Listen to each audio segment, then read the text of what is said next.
Racing just started. We have Mikey's break quick, let us start.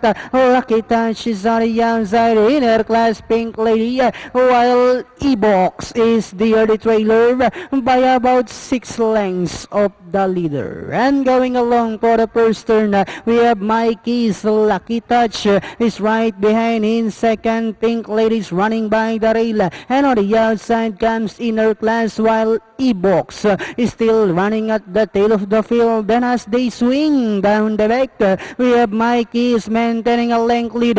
Right behind in second is Lucky Touch, Pink Lady. E-Box rushing up down on the inside, while inner class now racing in less. Back to the leader, we have Mikey is maintaining a 2 lengths lead. Lucky Touch in second. E-Box, Pink Lady comes next, while inner class now racing in less. Then at the far turn, we have Mikey's this time by about 2 lengths.